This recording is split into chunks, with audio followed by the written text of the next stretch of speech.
Welcome, this is Najma Minhas with Global Village Space. I am joined today by Mir Muhammad Ali Khan, a former investment banker, to look at Pakistan's economy.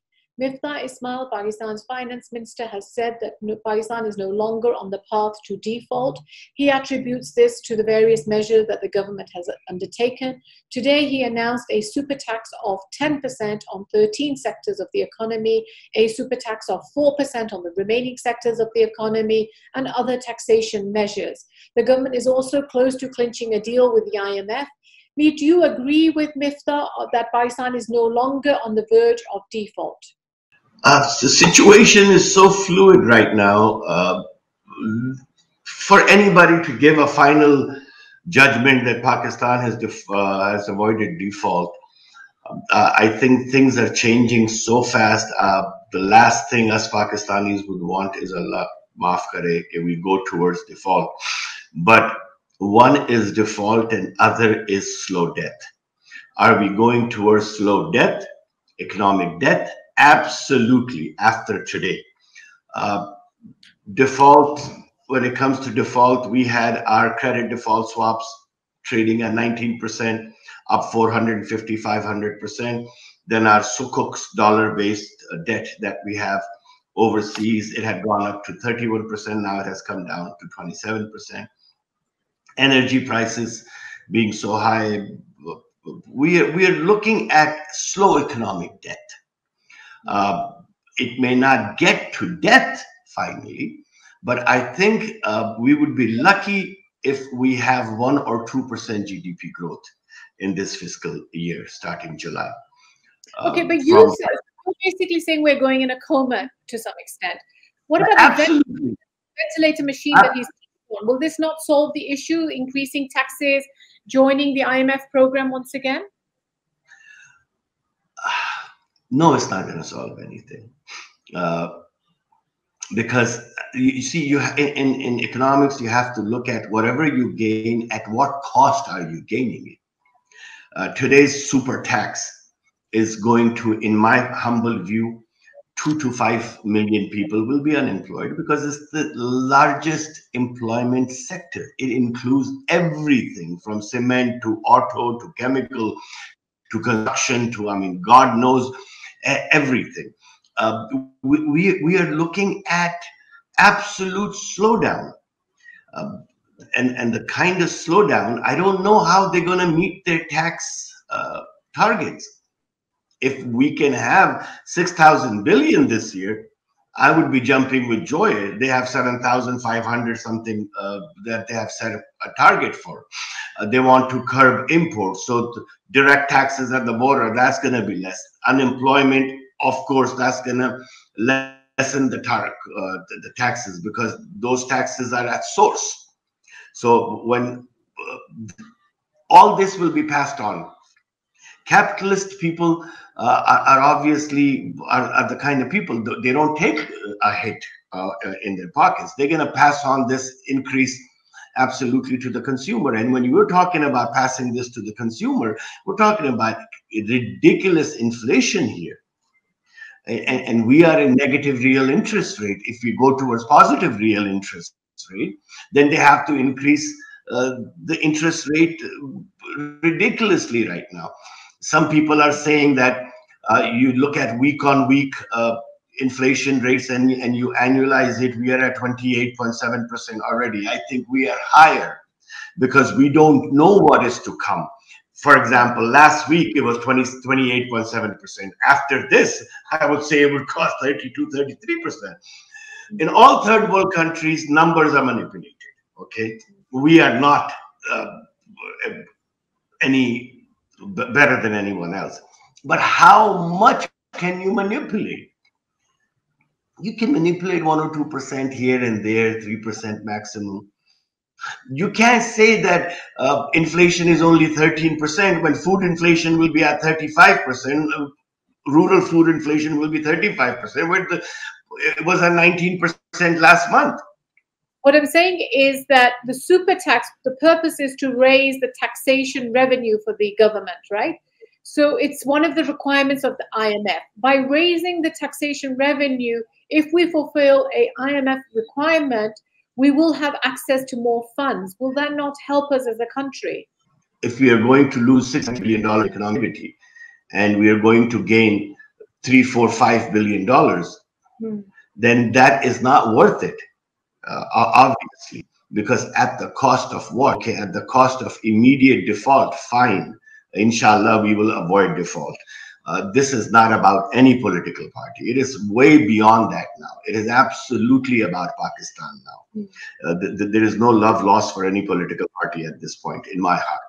It is about the people. And if this government thinks that with this economy, this economic slowdown, if they think that just because IMF will give money and happen countries jump you money, that's not going to happen. I mean, nobody throws good money after bad money. If they see that, okay, IMF has approved us, that doesn't mean we're going to get $60, $70 billion coming in from the world. When they see that economic slowdown has taken place, every lender will think, how are they going to pay us back? Are they going to borrow more to pay us back?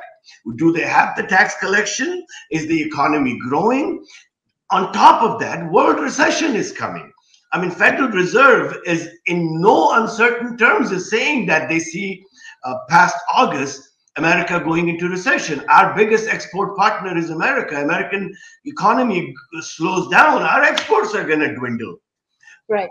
Okay, but that's the world economy, and we can't do anything about the world economy. So, of course, no one's going to give us 60 billion. I'm saying that's going to have a double effect on us. Right. So what do you think of the Prime Minister's suggestion that therefore we should sign a charter of economy on which all the political parties come on board? Why? Which country? Why? You just said we all need to think like Pakistani. Has a charter of economy. I mean, you are the government. Sit down. Give us a plan. You tell us. That is why you're in the government.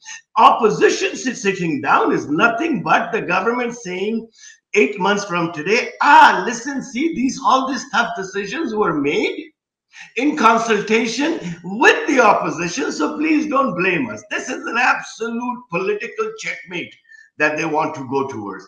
I've never heard charter of democracy. I mean, in Pakistan, you have charter of democracy, charter of economy, charter of I don't know what. I mean, every other decade, there's a new charter in Pakistan.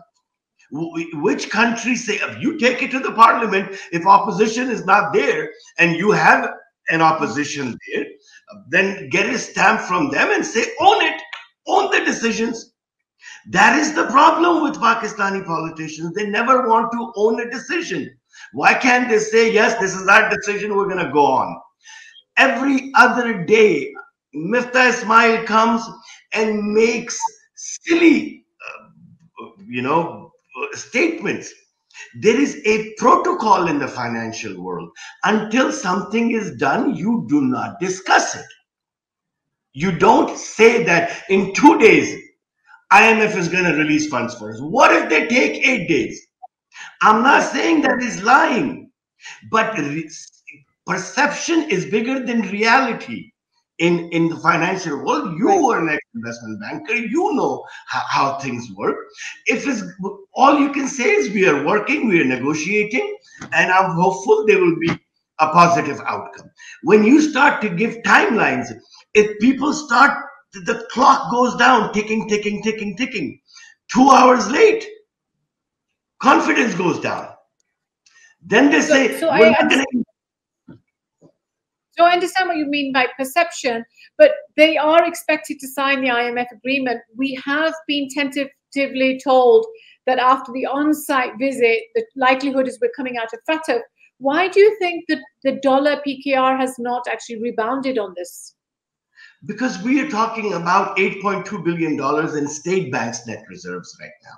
Out of that, 3.2 billion is from the Chinese. We can't use that. 2 billion is from Saudi Arabia. We can't use that. 1 billion is from UAE. We can't use that.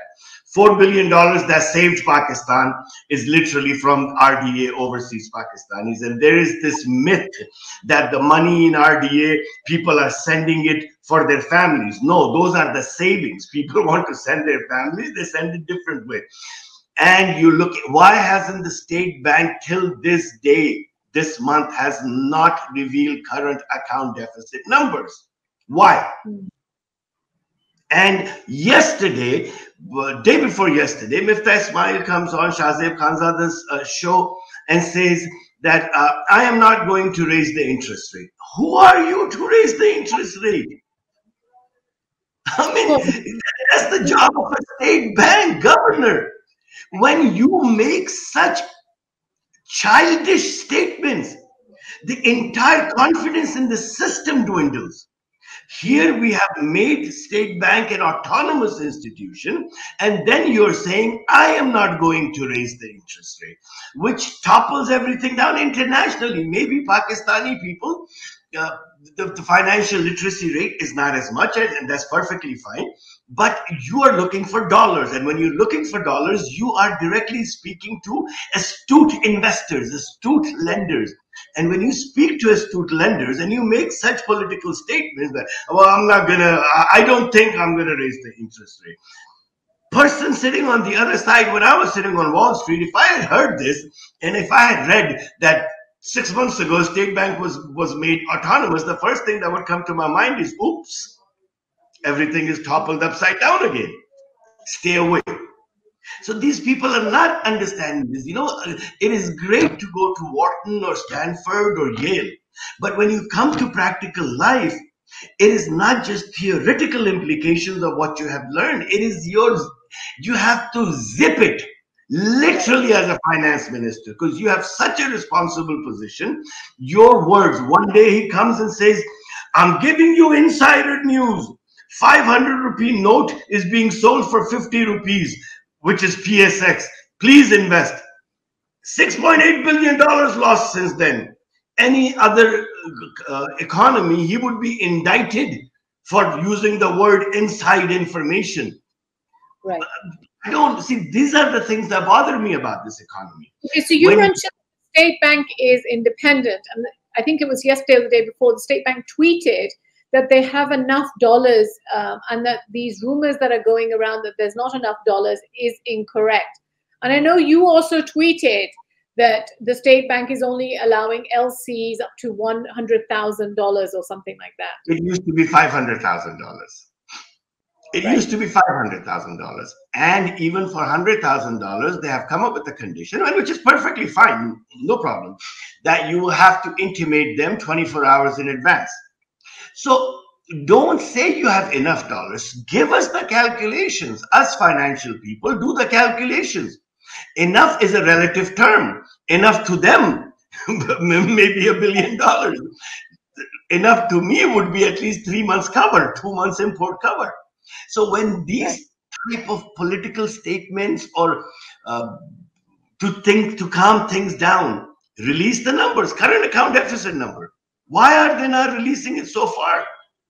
I mean, okay, you're thinking to see if they get better. How are they going to get better when your dollar reserves are depleting every day? You are already in negative if you do calculation. If they are waiting for $2.3 billion, $3 billion to come from China, please let us know. This is a loan on their books.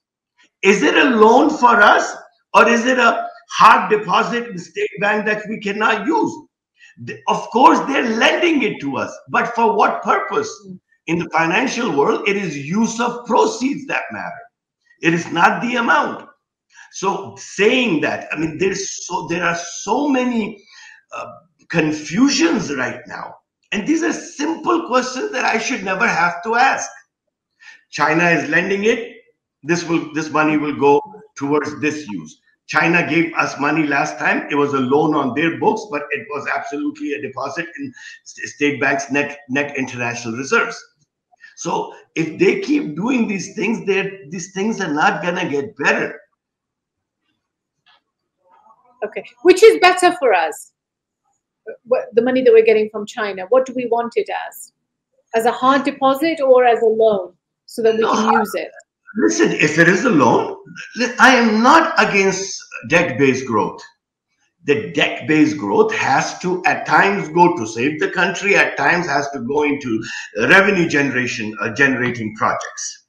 Not everybody has equity to increase their growth, to multiply their growth. So tell us what it is. It is not me as a citizen of this country which is going to demand from our government. Tell us, what interest rate are you borrowing it at? Because it's dollar-based. What duration are you borrowing it at? What are the use of proceeds? Are you going to use it towards your current account deficit, your import bill? You're going to put it in bridges, or you're going to go give it to your M&As? 70 billion rupees. One minister says, please drink less tea.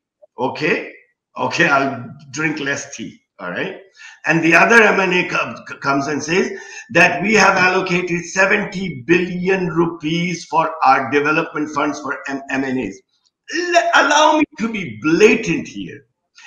M&As get a kickback. I've always been against it. May it be Imran Khan's government, Shehbaz Sharif's government, anything. I don't think legislators should get a penny other than their salaries.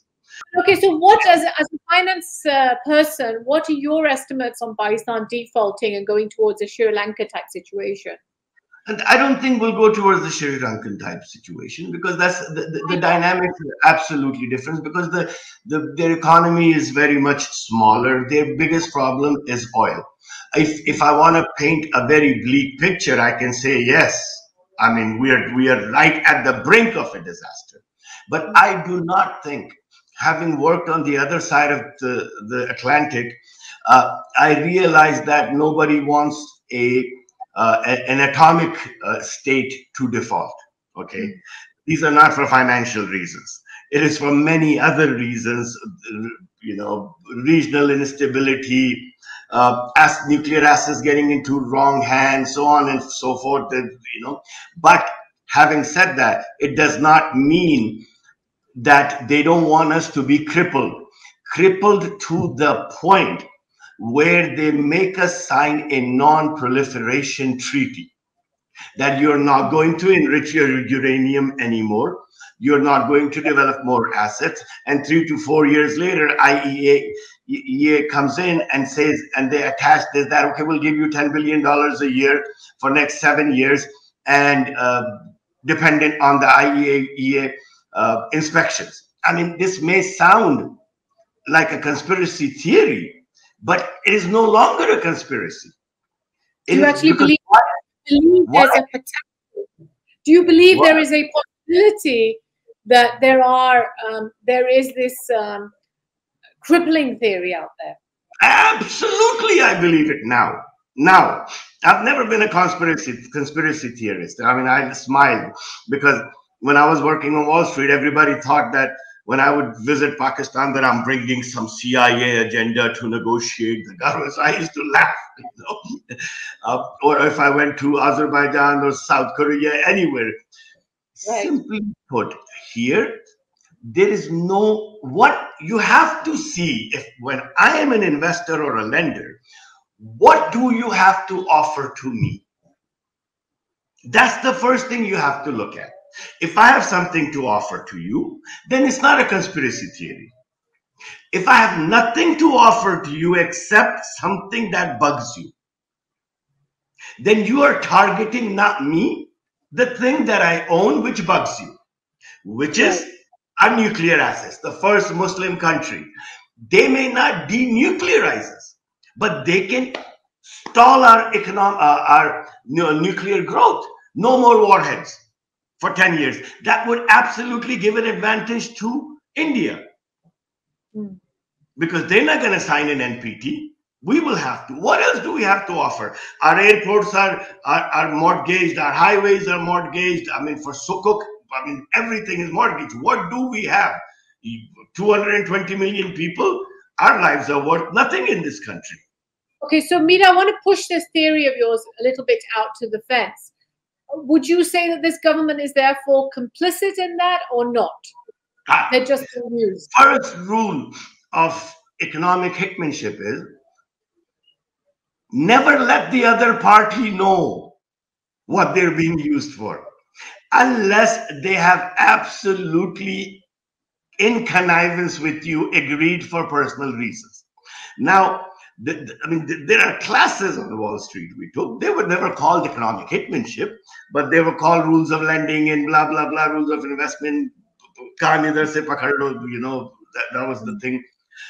I don't think half of them even know what is happening. Inadvertently, they will go and sit in their lap.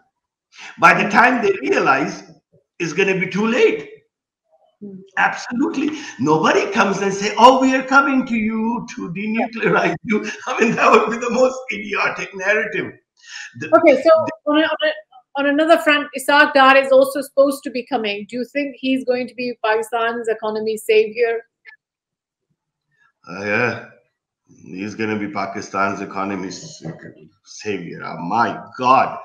The man who spent $35 billion to keep our currency as per his liking, the man who guaranteed capacity payments for electricity that we don't use, the man who guaranteed dollar-based payments for all the IPPs. I mean, what are we talking about? He's an accountant. Sorry, you know, he's not an economist. I don't. Why do we repeatedly keep using the same people? We are sending a message to the world that all the people in late 30s and 40s in Pakistan have no brains. Only a 70-year-old man can run finances of this country. And Ishaq Dar hates Mifta Ismail. I mean, he was tweeting. I've got your thoughts on Ishaq Dar.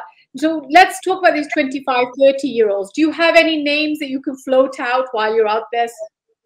No, I don't think a 25, 30-year-old should, but late 30s, early 40s. I was absolutely in favor of Hamad. Okay. Hamad Azhar being a finance minister. Absolutely. You know, I have never met him. I've spoken to him.